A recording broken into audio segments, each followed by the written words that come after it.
سرکار محبوب الہی رضی اللہ تعالیٰ عنہ مخاطب ہیں اور حضور امیر خسرو ان کی بارگاہ میں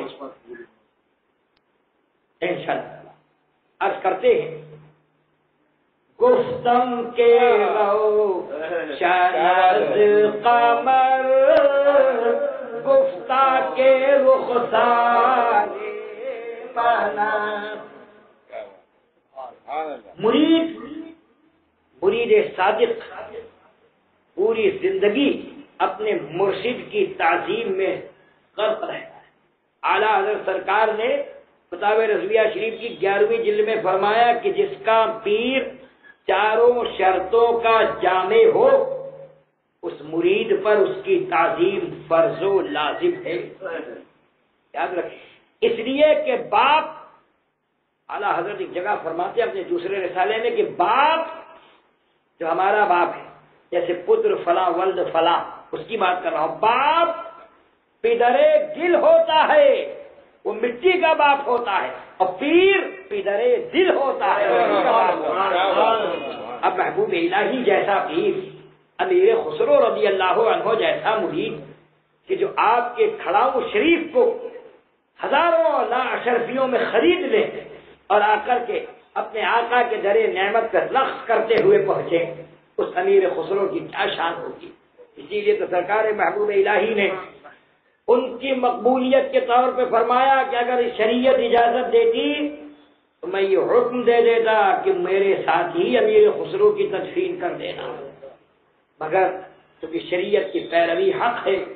اور آپ فرماتے بھی ایک جگہ ہیں کہ اگر رب مجھ سے قیامت سے پوچھے نظام الدین کیا لایا، اے محمد، کیونکہ سرکار کا نام پاک محمد بدایونی ہے نا، سرکار محبوب الہی سے فرماتے ہیں کہ اگر مجھ سے میرا رب پوچھے کیا لایا تو میں کہوں گا مولا سوز خسرو لایا۔ یہاں وہ محبت کی باتیں ہیں، اور یہ سلسلہ چشتیہ تو عشقیہ ہے، اس میں تو کوئی شکی نہیں۔ سرکار فرید الدین گنج شکر رضی اللہ تعالیٰ عنہ ہاسی شریف میں 12 سال تک لگاتار سرکار جمال الدین ہاسوی رضی اللہ تعالیٰ عنہ کی تربیت اور ان کی محبت کے لیے رہے 12 سال تک، بلکہ سرکار بہاؤالدین زکریا ملتانی رضی اللہ تعالیٰ عنہ نے بابا صاحب کی خدمت میں کہلوا بھیجا کہ حضرت سے کہیے کہ میرے سارے مرید لے لیں اور اپنے جمال الدین کو دے دیں۔ تو بابا صاحب کا جملہ مشہور ہے رضی اللہ عنہ، فرمایا میرے بھائی زکریا سے کہہ دو سودا مال میں ہوتا ہے جمال میں نہیں۔ تو میاں جن کے رتبے ہیں سوا ان کو سوا مشکل ہے، تو اب وہ مخاطب ہوتے ہیں، عرض کرتے ہیں کہ میں نے پوچھا گفتم کے روشن از قمر گفتہ کے رخسار منر، میں نے کہا کہ حضور چاند سے بھی زیادہ کوئی روشن ہے، کسی میں روشنی ہے؟ فرمایا میرے رخسار، ذرا دیکھ تو صحیح۔ گفتم کے شیریں از شکر گفتہ کے گفتار منر، میں نے کہا حضور شکر سے بھی زیادہ بھی کوئی چیز میٹھی ہے؟ فرمایا میری بات چیت، میرے کلام۔ اللہ اللہ۔ پھر آپ فرماتے ہیں کہ مرید کو کیسے رہنا چاہیے ہے، فرماتے ہیں گفتم طریق عاشقاں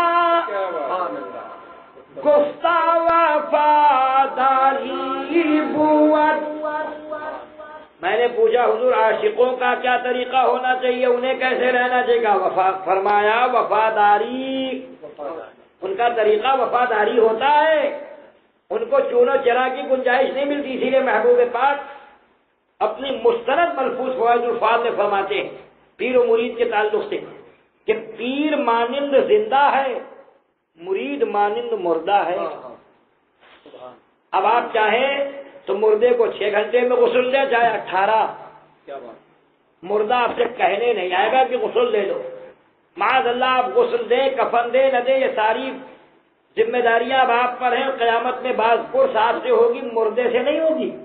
تو فرمایا مرید مردے کے مانند ہوتا ہے اور پیر زندہ کے مانند ہوتا ہے، جب تک وہ اس طرح اپنے شیخ کے حوالے نہیں ہو جاتا ہے، سلوک کی راہیں طے نہیں ہو پاتی۔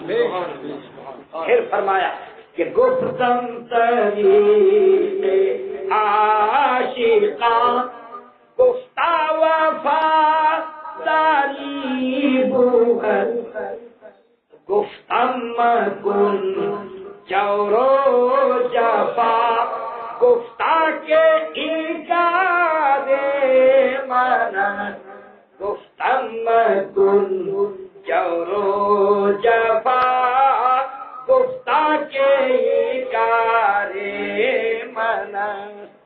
کہنے کا حضور عاشقوں کا کیا طریقہ ہو؟ فرمایا وفاداری۔ تو پھر میں نے عرض کیا کہ حضور جور و جفا تو مت کیجیے، عاشقوں کو ستایا تو نہ جائے۔ فرمایا تو میرا کام ہے۔ اب یہ انہوں نے کہا تو کیوں کہا، دلیل میں واقعہ سن لیجیے۔ بہجت الاسرار حضور سیدنا غوث اعظم رضی اللہ تعالیٰ عنہ کی حیات طیبہ اور سیرت مقدسہ پر سب سے زیادہ مستند کتاب ہے، اور سرکار اعلیٰ حضرت عظیم البرکت رضی اللہ تعالیٰ عنہ نے بہجت الاسرار کے قدر حوالے عطا کیے ہیں۔ اور بہجت الاسرار کا حال یہ کہ جیسے ہم حدیث کی کتابوں میں بخاری شریف وغیرہ پڑھتے ہیں کہ فلاں نے فلاں سے کہا، فلاں نے فلاں سے کہا، فلاں نے فلاں سے کہا، اس طرح آقا نعمت دریائے رحمت سیدی سرکار غوث العظم رضی اللہ تبارک و تعالی عنہ ورضوا عنہ کی بارگاہ کرم کی ایک ایک واقعے کو اسی اسناد اور اسی طریقے سے بیان کیا ہے، سلسلے روات کو کہیں توڑا نہیں ہے۔ تو بہجت الاسرار میں واقعہ دیکھیے کہ گفتم مکن جور و جفا سمجھا رہا ہوں، عرض کر رہا ہوں، سمجھانا تو کیا حضرات کو ہے، لیکن ایک محفل ہے تو عرض کیے دیتا ہوں کہ میں نے کہا کہ جور و جفا مت کیجیے گا، یہ تو کام ہے۔ بہجت الاسرار شریف میں کہ ایک بڑھیا اپنے بچے کو لائی بارگاہ غوثیت ماب میں کہ حضور اس کی تربیت فرما دے، اسے سوکھی روٹی کھلا رہے، مجاہدے کروا رہے۔ ماں تو ماں ہوتی ہے، جب وہ آئی تو دیکھا کہ سیدنا غوث اعظم رضی اللہ تعالیٰ عنہ مرغ نوش فرما رہے۔ ماں کی ممتا تڑپ گئی، کہا آقا اپنے بچے کو اس لیے تھوڑی بھیجا ہے سرکار کہ حضور آقائے نعمت تو خود مرغ نوش فرمائے اور بچے کو خشک روٹی پہ رکھیں، ہڈیوں کا ڈھانچہ ہو گیا۔ آقائے نعمت نے ان مرغ کی ہڈیوں کو یکجا کروایا اور اشارہ فرمایا اور اللہ نے اس میں جان ڈال دی اور پرندے کی طرح اڑنے لگا۔ فرمایا جب تیرا بیٹا بھی اس مقام پہ آ جائے گا تو وہ بھی مرغ کھانے لگے گا۔